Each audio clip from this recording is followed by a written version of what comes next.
Hello friends, welcome to the channel. आज है 26 जनवरी 2024 और सबसे पहले आपको गणतंत्र दिवस की हार्दिक शुभकामनाएं। आज की वीडियो में हम लोग डिस्कस करेंगे 26 जनवरी 2024 से बनने वाले कुछ इंपॉर्टेंट करंट अफेयर्स के क्वेश्चंस को। तो चलिए शुरू करते हैं। तो शुरुआत करेंगे आज की कुछ इंपॉर्टेंट हेडलाइन के साथ। तो पहला अपडेट है 24 जनवरी 2024 को अंतर्राष्ट्रीय शिक्षा दिवस 2024 मनाया गया। नेक्स्ट है उपराष्ट्रपति जगदीप धनखड़ के द्वारा 75वें गणतंत्र दिवस के उपलक्ष्य में हमारा संविधान हमारा सम्मान अभियान का शुभारंभ किया गया। नेक्स्ट है केंद्रीय गृह मंत्रालय ने यूपी के 60 पैराशूट फील्ड हॉस्पिटल को सुभाष चंद्र बोस आपदा प्रबंधन पुरस्कार 2024 देने की घोषणा की। नेक्स्ट है बिहार के पूर्व मुख्यमंत्री कर्पूरी ठाकुर को मरणोपरांत भारत रत्न से सम्मानित किया जाएगा। नेक्स्ट है हाल ही में डॉक्टर रितु करिधल और नवीन तिवारी को उत्तर प्रदेश गौरव सम्मान मिला। नेक्स्ट है हाल ही में केंद्र सरकार ने बहुभाषी शिक्षा यानी कि मल्टीलैंग्वेज एजुकेशन के लिए अनुवादनी ऐप लॉन्च किया। नेक्स्ट है हाल ही में भारत हांगकांग को पीछे छोड़कर विश्व का चौथा सबसे बड़ा शेयर बाजार बन गया है। नेक्स्ट है हाल ही में बीसीसीआई ने शुभमन गिल और रवि शास्त्री को सम्मानित किया। नेक्स्ट है हाल ही में भारतीय वायुसेना ने फ्रांस और यूएई के साथ अरब सागर के ऊपर अभ्यास डेजर्ट नाइट में भाग लिया। नेक्स्ट है हाल ही में केंद्र सरकार ने अनुसूचित जाति समुदायों के हितों की रक्षा के लिए सिफारिशें करने के लिए एक समिति का गठन किया। तो ये थे कुछ इंपॉर्टेंट हेडलाइंस। आगे की वीडियो में हम इनको एक एक करके डिटेल्स में डिस्कस करेंगे। आज का पहला अपडेट है 24 जनवरी 2024 को अंतर्राष्ट्रीय शिक्षा दिवस 2024 मनाया गया। इंपॉर्टेंट पॉइंट्स की बात करें तो 24 जनवरी को पूरे विश्व में अंतर्राष्ट्रीय शिक्षा दिवस यानी कि इंटरनेशनल एजुकेशन डे मनाया गया और इस दिन को शिक्षा के महत्व को समझाने के लिए मनाया जाता है। अंतर्राष्ट्रीय शिक्षा दिवस की इस साल की थीम थी स्थायी शांति के लिए सीखना। ये साल की इसकी थीम रखी गई थी। इसके अलावा 3 दिसंबर 2018 को संयुक्त राष्ट्र महासभा यानी कि यूनाइटेड नेशन जनरल असेंबली द्वारा एक प्रस्ताव पारित करके 24 जनवरी को अंतर्राष्ट्रीय शिक्षा दिवस के रूप में घोषित किया गया था और इसके बाद 24 जनवरी 2019 को पहला अंतर्राष्ट्रीय दिवस मनाया गया, पहला अंतर्राष्ट्रीय शिक्षा दिवस मनाया गया और फिर इसे हर साल अंतर्राष्ट्रीय तौर पर मनाया जाता है। इसका उद्देश्य हर बच्चे तक फ्री शिक्षा और बुनियादी शिक्षा की पहुंच प्रदान करना है। इसके अलावा 24 जनवरी 2024 को ही भारत में राष्ट्रीय बालिका दिवस 2024 मनाया गया। इसके इंपॉर्टेंट पॉइंट्स की बात करें तो यह दिवस बालिकाओं को उनके अधिकारों के प्रति जागरूक करने, समाज में उन्हें विकास के समान अवसर दिलाने के मकसद से मनाया जाता है। इसी दिन 24 जनवरी 1966 को इंदिरा गांधी ने महिला प्रधानमंत्री के तौर पर शपथ ली थी और इसी के उपलक्ष्य में हर साल अब भारत में राष्ट्रीय बालिका दिवस मनाया जाता है 24 जनवरी को, क्योंकि 24 जनवरी 1966 को देश की महिला प्रधानमंत्री के रूप में इंदिरा गांधी ने शपथ ली थी पहली बार। ये भारत के इतिहास में पहली बार होता है कि एक महिला जो है वो प्रधानमंत्री के पद तक पहुंच गई थी। तो ये अपने आप में महिला सशक्तिकरण की दिशा में एक बड़ा बदलाव था। तो जिसके उपलक्ष्य में अब 24 जनवरी को हर साल राष्ट्रीय बालिका दिवस के रूप में मनाया जाता है। इस दिन का मकसद समाज में बेटियों को लेकर हो रहे भेदभाव को दूर करना और उन्हें बराबरी का दर्जा दिलाना है। यह दिन बेटियों को उनकी शक्ति सामर्थ्य के साथ उन्हें उनके अधिकारों के प्रति जागरूक करने का दिन है। बेटियों को शारीरिक, मानसिक और आर्थिक रूप से सशक्त बनाने के लिए भारत सरकार तमाम प्रयास कर रही है और इसके अलावा अंतर्राष्ट्रीय लेवल पर भी 8 मार्च को अंतर्राष्ट्रीय महिला दिवस मनाया जाता है। इसके अलावा 25 जनवरी को राष्ट्रीय मतदाता दिवस के रूप में मनाया गया। इंपॉर्टेंट पॉइंट्स की बात करें तो राष्ट्रीय मतदाता दिवस नागरिकों के बीच चुनावी जागरूकता पैदा करने और उन्हें चुनावी प्रक्रिया में भाग लेने के लिए प्रोत्साहित करने के लिए मनाया जाता है और यह हर साल 25 जनवरी को भारत के चुनाव आयोग की स्थापना दिवस को चिन्हित करने के लिए मनाया जाता है और इस वर्ष 14वां राष्ट्रीय मतदाता दिवस मनाया जा रहा है। राष्ट्रीय मतदाता दिवस 2024 की थीम है वोट जैसा कुछ नहीं, वोट जरूर डालेंगे हम। ये इसकी साल की थीम रखी गई है, यानी कि जो इलेक्शन कमीशन ऑफ इंडिया है उसकी 75वीं वर्षगांठ है इस बार और इस अवसर को चिन्हित करने के लिए समावेशी चुनाव विषय पर एक स्मारक डाक टिकट भी जारी किया जाएगा। राष्ट्रीय मतदाता दिवस 2011 से हर साल 25 जनवरी को मनाया जाता है क्योंकि 25 जनवरी 1950 को ही भारत निर्वाचन आयोग की स्थापना हुई थी। तो इसी उपलक्ष्य में 25 जनवरी को हर साल राष्ट्रीय मतदाता दिवस के रूप में मनाया जाता है। आज का नेक्स्ट अपडेट है उपराष्ट्रपति जगदीप धनखड़ द्वारा 75वें गणतंत्र दिवस के उपलक्ष्य पर हमारा संविधान हमारा सम्मान अभियान का शुभारंभ किया गया। इंपॉर्टेंट पॉइंट्स की बात करें तो उपराष्ट्रपति जगदीप धनखड़ ने भारतीय गणतंत्र दिवस के 75वें वर्ष में के उपलक्ष्य में आज नई दिल्ली में वर्ष भर चलने वाले अखिल भारतीय हमारा संविधान हमारा सम्मान अभियान का शुभारंभ किया। इस अभियान का उद्देश्य भारत के संविधान में निहित सिद्धांतों के प्रति सामूहिक प्रतिबद्धता की पुष्टि करना और राष्ट्र को एकजुट रखने वाले साझा मूल्यों का उत्सव मनाना है। इस अभियान में सबको न्याय, हर घर न्याय, नव भारत नव संकल्प और विधि जागृति अभियान शामिल है। सबको न्याय, हर घर न्याय का उद्देश्य ग्रामीण स्तर पर जन सुविधा केंद्रों के उद्यमों के माध्यम से गाँव वालों को जोड़ना और उन सबको न्याय संकल्प पढ़ने के लिए प्रेरित करना है। और वहीं नव भारत नव संकल्प का उद्देश्य आम लोगों को पंच प्रण संकल्प पढ़कर उसके प्रस्तावों को अपनाने के लिए प्रोत्साहित करना है। आज का नेक्स्ट अपडेट है केंद्रीय गृह मंत्रालय ने यूपी के 60 पैराशूट फील्ड हॉस्पिटल को सुभाष चंद्र बोस आपदा प्रबंधन पुरस्कार 2024 देने की घोषणा की है। इंपॉर्टेंट पॉइंट से बात करें तो केंद्रीय गृह मंत्रालय ने यूपी के 60 पैराशूट फील्ड हॉस्पिटल को इंस्टीट्यूशनल कैटेगरी के लिए चुना है। केंद्र ने आपदा प्रबंधन के क्षेत्र में भारत के व्यक्तियों और संगठनों द्वारा प्रदान किए गए अमूल्य योगदान और निस्वार्थ सेवा को पहचानने और सम्मानित करने के लिए वार्षिक पुरस्कार की स्थापना की है। साल 1942 में 60 पैराशूट फील्ड हॉस्पिटल की स्थापना हुई थी और यह भारतीय सशस्त्र बलों का एकमात्र हवाई चिकित्सा स्थान है जो इमरजेंसी के वक्त मेडिकल सुविधा उपलब्ध कराता है। इस पुरस्कार की घोषणा हर साल 23 जनवरी को नेताजी सुभाष चंद्र बोस की जयंती पर की जाती है। इसमें संस्था के मामले में 51 लाख रुपए का नगद और एक प्रमाण पत्र दिया जाता है और वही किसी व्यक्ति के मामले में 5 लाख रुपए नगद और एक प्रमाण पत्र पुरस्कार के रूप में दिया जाता है। आज का नेक्स्ट अपडेट है, बिहार के पूर्व मुख्यमंत्री कर्पूरी ठाकुर को मरणोपरांत भारत रत्न से सम्मानित किया जाएगा। इंपॉर्टेंट पॉइंट से बात करें तो 24 जनवरी को बिहार के पूर्व मुख्यमंत्री कर्पूरी ठाकुर के जन्म शताब्दी पर यह घोषणा की गई थी। कर्पूरी ठाकुर को पिछड़ों का मसीहा कहा जाता है, इनको जननायक भी कहा जाता है। इसी वजह से कर्पूरी ठाकुर 2 बार बिहार के मुख्यमंत्री रहे, हालांकि वो कभी भी अपना कार्यकाल पूरा नहीं कर पाए। उन्हें पिछड़े वर्गों के लिए आरक्षण का रास्ता साफ करने के लिए जाना जाता है और उन्होंने मुंगेरी लाल आयोग की सिफारिशों को लागू करवाया था। इसके अलावा उन्होंने बिहार की शिक्षा व्यवस्था में अमूलचूक परिवर्तन किए। उप मुख्यमंत्री रहने के दौरान उन्होंने मैट्रिक की परीक्षा में अंग्रेजी पास करने की अनिवार्यता को खत्म कर दिया। कर्पूरी ठाकुर 2 बार बिहार के सीएम और 1 बार डिप्टी सीएम रहे। वह बिहार के ऐसे मुख्यमंत्री थे जो कांग्रेस से नहीं थे। 1952 में पहली बार उन्होंने विधानसभा का चुनाव जीता था। 1970 में सरकार में मंत्री बनने के बाद उन्हें 8वीं तक की शिक्षा को मुक्त करने का ऐलान कर दिया था और इसके अलावा उन्होंने उर्दू को दूसरी राजभाषा का दर्जा दिया।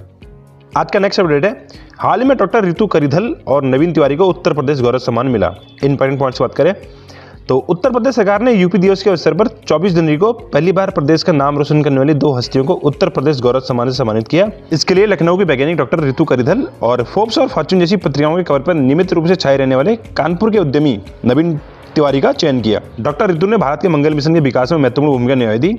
वह इस मिशन की उप संचालन निदेशक थी और वह चंद्रयान मिशन से भी जुड़ी रही। और वही कानपुर के नवीन तिवारी ने दुनिया में सबसे बड़ा स्वतंत्र मोबाइल अटैक प्लेटफॉर्म स्थापित किया है जो उत्तर प्रदेश और भारत के व्यवसायों को राष्ट्रीय अंतर्राष्ट्रीय प्लेटफॉर्म से जोड़ता है। इस दौरान ODPD यानी कि वन डिस्ट्रिक्ट वन प्रोडक्ट के साथ विभिन्न विभागों की प्रदर्शनी, सांस्कृतिक प्रस्तुतियां और नई तकनीक पर आधारित प्रदर्शनी का प्रदर्शन भी किया गया।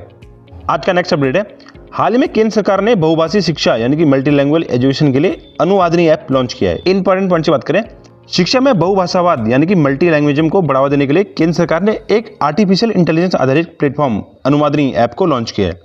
इस पहल के तहत विद्यालय और उच्च शिक्षा के अंतर्गत सभी पाठ्यक्रमों के लिए अध्ययन सामग्री संविधान की 8वीं अनुसूची में सम्मिलित भारतीय भाषाओं में डिजिटल रूप से उपलब्ध कराई जाएगी। यह कदम राष्ट्रीय शिक्षा नीति 2020 की सिफारिशों के अनुरूप है जो अपनी मातृभाषा में अध्ययन के महत्व पर जोर देती है। इसमें सरकार ने सभी विद्यालयों और उच्च शिक्षा नियामकों जैसे कि विश्वविद्यालय अनुदान आयोग UGC, अखिल भारतीय तकनीकी शिक्षा परिषद AICTE, राष्ट्रीय शैक्षिक अनुसंधान और प्रशिक्षण परिषद यानी कि NCERT, राष्ट्रीय मुक्त विद्यालय शिक्षण संस्थान यानी कि NIOS, इंदिरा गांधी राष्ट्रीय मुक्त विश्वविद्यालय यानी कि IGNOU और भारतीय प्रौद्योगिकी संस्थान यानी कि IIT, केंद्रीय विश्वविद्यालय और राष्ट्रीय प्रौद्योगिकी संस्थान यानी कि NIT, इनको अगले 3 वर्षों में सभी पाठ्यक्रम भारतीय भाषाओं में अध्ययन सामग्री उपलब्ध कराने का निर्देश दिया गया है। इसके अलावा engineering, medical, law, graduation, post graduation और कौशल पुस्तकों का अनुवाद अनुवादनी आर्टिफिशियल इंटेलिजेंस आधारित ऐप के माध्यम से किया जा रहा है। इसके अलावा JEE, NEET और CUET यानी कि संयुक्त विद्यालय प्रवेश परीक्षा जैसी प्रतियोगिता परीक्षाओं भी 13 भारतीय भाषाओं में आयोजित की जा रही हैं। आज का नेक्स्ट अपडेट है, हाल ही में भारत हांगकांग को पीछे छोड़कर विश्व का चौथा सबसे बड़ा शेयर बाजार बन गया है। इंपॉर्टेंट पॉइंट्स की बात करें तो हाल ही में भारतीय शेयर बाजार हांगकांग को पिछाड़कर पहली बार वैश्विक स्तर पर चौथा सबसे बड़ा शेयर बाजार बन गया है। ब्लूमबर्ग की रिपोर्ट के अनुसार इंडियन स्टॉक मार्केट में रजिस्टर्ड शेयर है उनका कैपिटलाइजेशन $4.33 ट्रिलियन हो गया है और जबकि हांगकांग की वैल्यू है $4.29 ट्रिलियन। इससे पहले 5 दिसंबर 2023 को भारत के शेयर बाजार की वैल्यू पहली बार $4 ट्रिलियन को पार कर गई थी। यानी दिसंबर में ही पहली बार इंडियन स्टॉक मार्केट का जो कैपिटलाइजेशन है वो $4 ट्रिलियन को क्रॉस कर गया था और इसमें करीब $2 ट्रिलियन पिछले 4 वर्षों में आया और जो $4.33 ट्रिलियन जो हमारी वैल्यू हो गई है हमारे स्टॉक मार्केट की, उसमें जो $2 ट्रिलियन है वो पिछले 4 सालों में ही आया है। अब अगर भारतीय शेयर बाजार में तेज वृद्धि की कुछ मुख्य कारणों की बात करें तो इसके मुख्य कारणों में एक कारण है जी बढ़ते रिटेल निवेशक, यानी जितने भी रिटेल इन्वेस्टर हैं वो लगातार बढ़ रहे हैं। संस्थागत विदेशी निवेशों का निरंतर निवेश, यानी कि जो विदेशों से हमारे स्टॉक मार्केट जो निवेश आ रहा है वो भी लगातार बढ़ रहा है। सशक्त कॉर्पोरेट आय और मजबूत आर्थिक बुनियादी ढांचा, तो ये कुछ इंडियन स्टॉक मार्केट के तेज वृद्धि के मुख्य कारण हैं। इसके अलावा जो भारत से आगे 3 स्टॉक मार्केट है उनकी बात करें तो पहले नंबर पर है अमेरिका का स्टॉक मार्केट जिसकी कुल वैल्यू है $50.86 ट्रिलियन। दूसरे नंबर पर चाइना का स्टॉक मार्केट जिसकी वैल्यू है $8.44 ट्रिलियन। तीसरे नंबर पर जापान का स्टॉक मार्केट जिसकी वैल्यू है $6.36 ट्रिलियन। आज का नेक्स्ट अपडेट है, हाल ही में बीसीसीआई ने शुभमन गिल और रवि शास्त्री को सम्मानित किया है। इंपॉर्टेंट पॉइंट की बात करें तो हाल ही में बीसीसीआई ने हैदराबाद में अवार्ड सेरेमनी में भारतीय क्रिकेटर शुभमन गिल को क्रिकेटर ऑफ द ईयर 2024 के अवार्ड से सम्मानित किया। शुभमन गिल ने पिछले साल वनडे क्रिकेट में 5 शतक जड़े और वनडे इंटरनेशनल क्रिकेट में सबसे तेज 2000 रन बनाने वाले खिलाड़ी बन गए। इसके अलावा टीम इंडिया के पूर्व हेड कोच रवि शास्त्री को लाइफ टाइम अचीवमेंट अवार्ड से सम्मानित किया गया। रवि शास्त्री ने 80 टेस्ट और 150 वनडे इंटरनेशनल क्रिकेट खेले हैं, यानी कि उन्होंने इंडिया के लिए 80 टेस्ट खेले हैं और 150 वनडे क्रिकेट खेले। संन्यास लेने के बाद रवि शास्त्री 2 बार टीम इंडिया के कोच बने। वह साल 2024 से 2016 तक टीम डायरेक्टर के रूप में नेशनल टीम से जुड़े रहे। उन्होंने साल 2017 से 2021 तक T20 वर्ल्ड कप में मुख्य कोच की भूमिका निभाई थी। इसके अलावा रवि शास्त्री के मार्गदर्शन में भारत ने ऑस्ट्रेलिया में लगातार 2 टेस्ट सीरीज भी जीती थी। रवि शास्त्री के कोच रहते हुए भारत वर्ल्ड टेस्ट चैंपियनशिप के फाइनल में भी पहुंचा था, लेकिन न्यूजीलैंड से हार गया था। इसके अलावा भारत उनकी ही कोचिंग में 2019 में वनडे वर्ल्ड कप के सेमीफाइनल में भी पहुंचा था। बीसीसीआई ने 4 साल बाद खिलाड़ियों को सम्मानित किया था, इससे पहले 2019 में अवार्ड मिले थे। इसके अलावा सूर्य कुमार यादव ने लगातार दूसरे साल ICC men's T20 cricketer of the year का अवार्ड जीता। इसके अलावा भारतीय कप्तान रोहित शर्मा को ICC men's world team of the year 2023 का कप्तान चुना गया। यानी कि जो सूर्य कुमार यादव और रोहित शर्मा को जो अवार्ड दिया गया वो आईसीसी द्वारा दिया गया और शुभमन गिल और रवि शास्त्री को बीसीसीआई ने सम्मानित किया। एक्चुअली दोनों न्यूज क्रिकेट से थी, इसलिए मैंने सारी न्यूज एक ही में जोड़ दी। आज का नेक्स्ट अपडेट है, हाल ही में भारतीय वायुसेना ने फ्रांस और यूएई के साथ अरब सागर के ऊपर अभ्यास डेजर्ट नाइट में भाग लिया था। इंपॉर्टेंट पॉइंट्स की बात करें तो भारतीय वायुसेना ने फ्रांसीसी वायुसेना और यूएई की वायुसेना के साथ अरब सागर के ऊपर अभ्यास डेजर्ट नाइट आयोजित किया था। यह अभ्यास मुख्य रूप से तीनों वायुसेनाओं के बीच तालमेल और अंतर संचालियता यानी कि इंटरऑपरेबिलिटी बढ़ाने पर केंद्रित था। भारतीय वायुसेना के दल में Su-30 MKI, MiG-29, जैगवार, अवैक्स, C-130J सुपर हरक्यूलिस और एयर टू एयर रिफ्यूल विमान थे। वहीं फ्रांसीसी वायुसेना में राफेल लड़ाकू विमान और एक multi role tanker transport aircraft शामिल था, जबकि यूएई की वायुसेना में F-16 को मैदान में उतारा था। इसके अलावा अगर भारतीय वायुसेना द्वारा आयोजित कुछ संयुक्त सैन्य अभ्यास की बात करें तो इनमें आसियान देशों के साथ होती है टेबल टॉप एक्सरसाइज, इजराइल के साथ एक्सरसाइज ब्लू फ्लैग, ओमान के साथ एक्सरसाइज ईस्टर्न ब्रिज, रूस के साथ एक्सरसाइज इंद्र, सिंगापुर के साथ जॉइंट मिलिट्री ट्रेनिंग, थाईलैंड के साथ एक्सरसाइज सियाम इंडिया, यूएई के साथ डेजर्ट ईगल और यूके के साथ इंद्रधनुष। तो ये कुछ इंपॉर्टेंट एक्सरसाइज हैं जो इंडियन एयरफोर्स द्वारा आयोजित किए जाते हैं। आज का नेक्स्ट अपडेट है, हाल ही में केंद्र सरकार ने अनुसूचित जाति समुदायों के हितों की रक्षा के लिए सिफारिशें करने के लिए एक समिति का गठन किया। इंपॉर्टेंट पॉइंट्स की बात करें तो मडिगा और अन्य समूहों जैसे अनुसूचित जाति के हितों की रक्षा के लिए सिफारिश करने के लिए एक उच्च स्तरीय समिति का गठन किया गया है। मडिगा क्या है तो मडिगा एक अनुसूचित जाति समुदाय है।